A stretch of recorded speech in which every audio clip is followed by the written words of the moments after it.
Hey everybody, Tom Barnes, stories from the 78, just kind of a couple blocks away from the Southport corridor here in Lincoln Parkish neighborhood. I got Heritage Bike and Coffee. I'm going to talk to the owner, Michael, who's had it since like 2012. Talk about all the fun things they had. They expanded. It used to be just that little spot there, and now it's the two spaces. And they've been here, they've seen the neighborhood change, and some changes not so great. We're going to get into that and what that means, but more or less talk about this amazing shop that is here in the city of Chicago. That is the story from the 78. All right, so you're taking a look here at Heritage Bikes and Coffee, the bike shop. I'm here with my friend Michael. How you doing, sir? Good, how are you? Good. It's been a few years since I've actually seen you in person. Yeah. I think I came here when you guys first opened with like Annabella Ball back in the day, right? Oh my God, yes. 2012. Absolutely. That was fun, yeah. 2012 was when we opened. Yeah, so you've been here for a while, you've expanded a little bit. We're in a new spot that didn't exist when you first opened, right? Yeah, we've been up here open on this side for about 7 years. So we've been able to expand the bike side of it. We got super busy, just crammed into one space. And now we have a new kitchen over there and a bike room. I say new, but it's like 7 years old, yeah. Right? So. But you guys, talk about the bikes that you sell here Sure. and the services that you offer, because it is a full-fledged bike shop here. It's a full-service bike shop, and we offer our own bikes that we actually manufacture in Chicago. So these are hand-welded, along with some other brands that we have available in the shop. Are some of the bikes for sale down this way? Absolutely. Come with me. We'll go for a little walk since we're talking here. But tell me what made you come up with the whole theme of starting bikes in Chicago? Because you know Chicago has a storied history of making bikes here, right? A beautiful long history. So I'm a fifth generation city of Chicago kid. I grew up riding that lakefront path, and there's no lakefront path there. Yeah, it was kind of like a dirt road and like no one used the beach, right? Went by myself, traveled around the city. I'm not like a cyclist, but I'm like a city cyclist. Me too. So when I was in New York for 5 years, I teamed up with some friends in my building that would make bicycles in Queens. I started getting into it with them. We started a company out there, but we couldn't afford retail, so we would do a lot of street fairs, a lot of like festivals, and set up there to get our word out, get the name out. And I noticed over time, over the 4 or 5 years, that it was really easy to approach people when they had like drinking coffee or food in hand, and like create that environment. So when I came back to Chicago, I wanted to create the same environment, combine bikes and coffee together, and create a cool brand here in my home city. Right, and you see right here, there's plenty of space to like hang out and work, come as you are. You have outdoor space, and this is just one of the two storefronts here. So let's walk over on the other side. Yeah. But as we're walking, what drew you to just like the creating the bikes part of it? Was it just being in New York City and having the easier way to get around? Yeah, so in New York, it was, no one has cars out there. I rode up and down those new bike lanes back in 2007. When that was like a new thing in general, right? New thing, right? It was super fun, and it was just awesome to be part of that. And I wasn't using it, I wasn't integrated into the bike culture, but I was definitely using it as a daily commuter. So for me, it was all about utilitarian use, and as soon as I started helping make these bikes in New York, I kind of fell in love with the process, wanted to do it at home, and started making bikes here in 2011, and then opened this up in 2012. And so you have the cafe side, is that what we call it? Cafe, the restaurant side? Yeah, right, cafe? it's the cafe side, sure. And you guys have, I just had a breakfast burrito, but you have a bunch of things. Coffee, though, is like the driver. That was like what got you off the ground, right? Yeah, right. So we combine coffee, we combine bikes in this little 1,300 square foot unit here. Our actual bike shop used to be where this kitchen is. Right. That's where we started out. And kind of the idea was like it was a theater for people drinking coffee, see people working on bikes, assembling bikes. And we quickly outgrew that from popularity, thanks to our customers. Yeah. And then we added the food component, which is great. So now we have breakfast and lunch served here 7 days a week. Weekends are, lines out the door, and we have an awesome outdoor patio. So springtime, summertime, fall, when we have seasonable weather, bikes get serviced and food, and people enjoy their times outside. And this is some of the treats I'm going to walk by. Excuse me, ladies, sorry. I just want to show some of this. These are fancy windmill things you got going on. Look pretty skim there, huh? We got a new order of pastries in. But very neighborhood, approachable shop that you have here. But you talked about outside, so I want to go outside and show a little bit of that, just because I think that's a fun component. Yeah, I like to think of this as, me and my wife started this in 2012, right? So we think of it as our front stoop. When I was in New love York, that. we hung out in the front stoop a lot with our neighbors, got to know our friends and neighbors that way every day. And we took that same approach when creating the environment here.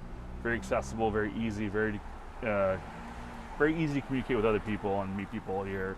We have the community table that a lot of people have met, and we have stories of people getting married that I've met here. I mean, it's unbelievable the past 12, 13 years what has happened here, and the kids we've seen being raised and are now like teenagers and in high school. Yeah. So it's definitely a neighborhood spot, and our neighbors have been nothing but supportive to us.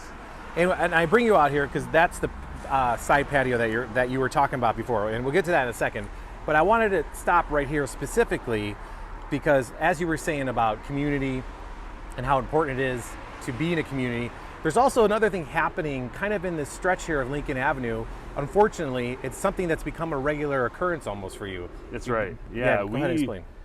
We've been hit a few times. These windows are apparently very appealing to break.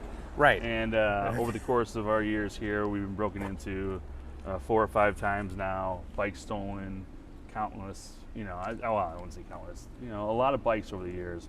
Some we've recovered, some we haven't, but it's becoming a theme. And to me, it's pretty obvious that I'm not the only one dealing with this in Chicago, so I can't really understand it yet, but it sucks. And we've heard about how crime has spiked in the city, and people like you who will post about it, not for sympathy, but more of a, hey, what the hell are we doing? Right. Like, what's going on? And even like this stretch right here of Lincoln Avenue, you were talking, and I forgot about this, but one of the reasons why, there's a new spot, but that spot across the way there got hit in the same time frame that you did. A day later, yeah. Yeah, and then down the way here, it's become a sleepy part of Lincoln Avenue, and I think people might be surprised by that because I think a lot of folks think of Lincoln Avenue, they think of hustle and bustle, but this doesn't even have the bus go through it, which is insane. Yeah, so it's pretty quiet. And, a lot of the crime we're seeing, I think, is due to lack of public transportation.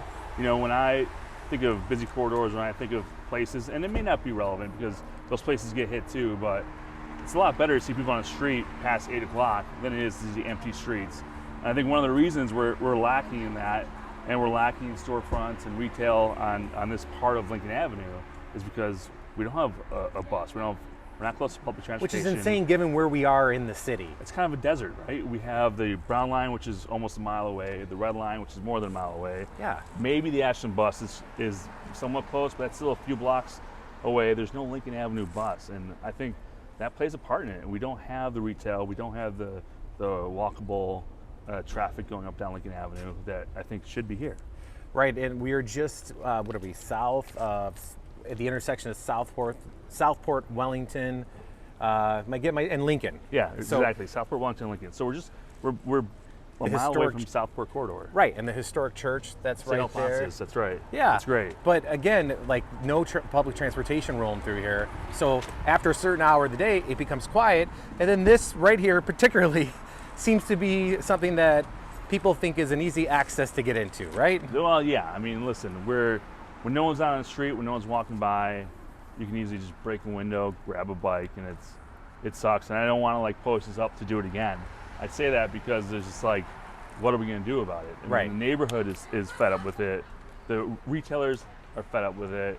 The restaurateurs across the city have gotten hit. My friends have gotten hit all across the city. This is not a new phenomenon. We're all just all right, cost is going up, payroll is going up. We're paying more taxes, and I just don't know what the next steps are. Where can we go from here, and how can this be fixed? Right, and if you're paying more for things, then you should expect more out of your city, right? At least, right? And people have argued perhaps maybe you shouldn't put these things in the windows, or maybe you should put different kinds of. I even asked you off camera about bulletproof glass, but then even then, it could break or it could be damaged, and then you have to replace something that costs quadruple what a regular window would cost. So in the end, it's like a wash. Why even bother, right? That's right. The solutions online that get to me are, hey, put cages up.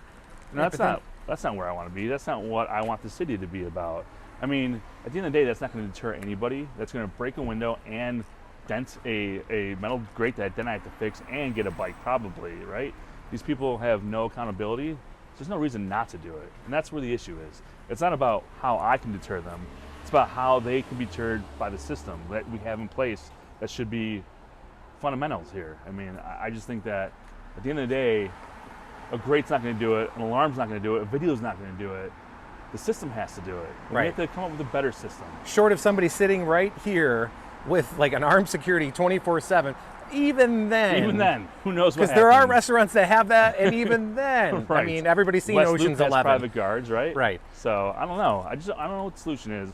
I think there's a moderate space to say, hey, you know, there are programs early on to prevent this in our city, and there's also probably more preventative ways and accountability to have this for people who are doing it, and to prevent them from doing it again.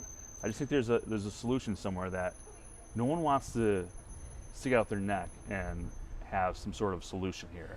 It's a blame game. Right, and I imagine it's tough to get sympathy in a neighborhood like Lincoln Park versus maybe another neighborhood in the city, because people think, oh no, you're fine up in Lincoln Park. Right. But that's not the case, not anymore, right? It's not the case anywhere in the city.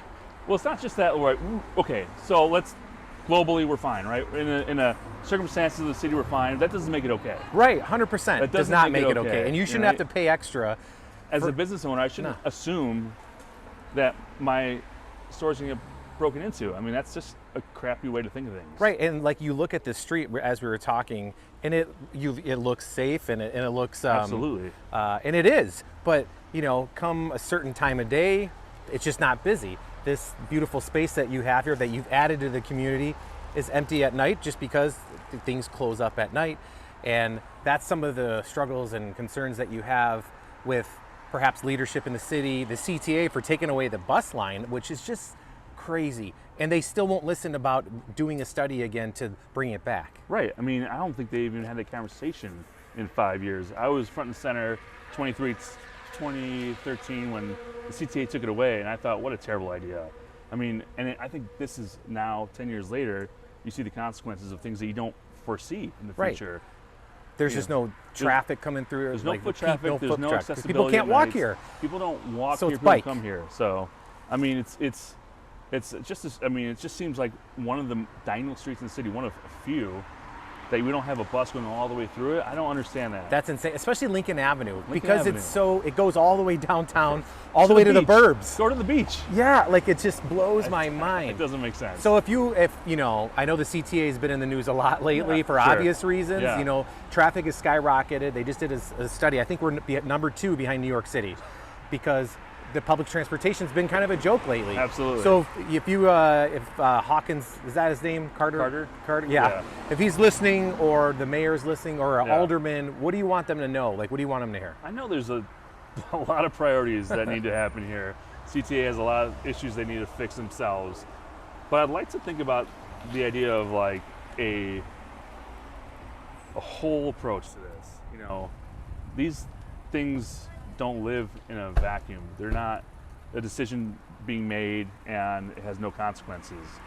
All these little things have consequences, and I think now we're just at the point where we're seeing these consequences come out. And again, there's bigger issues, but if you're not thinking about the picture, the city as a whole, then we're missing the opportunity to address it. Right, we've almost fragmented so much to try to do other things. We're forgetting the big picture. It just seems like there's so much wrong, little things, that we almost are inundated with like, all right, nothing we can do here. You know, there's like so many problems with crime, so many problems with budget, so many problems with schooling, so many problems with south side, north side, west side, that like there are so many little problems that doesn't seem like anyone can have enough headspace to try to tackle any of them. And that's where I think the issue is. We need to come up with a plan. The city needs an identity. We need to, you know, have some new leadership, maybe efficiencies in what we're doing. I just think there's a better way to do this. I don't know it. I'm not privy to that information, but I know running a small business is hard and has a lot of moving parts. And I think if one person can do it, I think we have a huge payroll in the city. We can figure this stuff out. Yeah, and I think people really need to vote when voting comes up, right? You know, because if you want change, the only way that to affect change on a personal level is to vote and get out Absolutely. there and vote for the people that you want. Not voting is not the answer. And not Clearly, just voting for the big ones. the big ones. You know, this is every year. These are small things. These are big things. Get involved. Look what's going on. Don't stick your head in the sand. Get involved with your neighborhood program.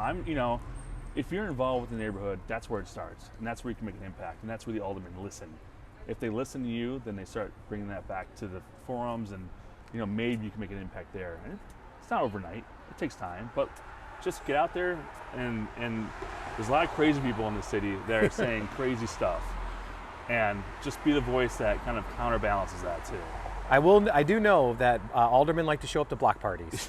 So if you got a block party in the city, it's a true story. They always show up to a block party. That's when you can talk to them, because that's when they are looking for your signature, Something, the right? whole thing. They're always looking for something. Yeah. So in the meantime, make them though, work for it. Yeah. In the meantime, come out to Heritage Bikes and Coffee. Did I get the whole name? Absolutely. Not only just for a bike, but for a great cup of coffee or a pastry Yeah. or a juice, whatever. You guys have a whole thing here, We had a whole and this thing. beautiful patio space Yeah. out here. We gotta pull some weeds. I just see that, but we'll get to it. If people want information about your shop and shopping online, what's the best way for that? You can go to heritagebikesandcoffee.com. We are available. Ordering is available before you go in. You can actually order our bikes online. Service is available to book online. Come in here, talk to somebody if you want, but we are accessible throughout all the mediums. And shop local.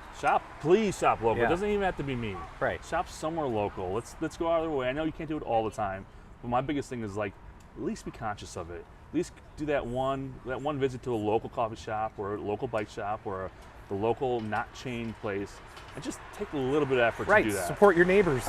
And I'm not asking you. It's unrealistic to ask all the time. Right. Right. Go to Amazon if you want. Go to Walmart, whatever you do. But just come on. Just give a little bit more. Thank you so much for your time. I Thanks a appreciate lot it. for coming out. Absolutely. All right, that is the story from the 78 here at Heritage Bike and Coffee, Tom Barney, Chicago at gmail.com. If you have a story from the 78 suggestion, hit me up there, or otherwise, please go to the website, storiesfromthe78.com. You'll see all the things that I have done over the course of a year, almost 1,000 stories. So be sure to check it out, and check out Heritage, conveniently now blocked by the FedEx guy, because that's how videos do. But anyway, check it out. Thanks for watching. We'll see you later.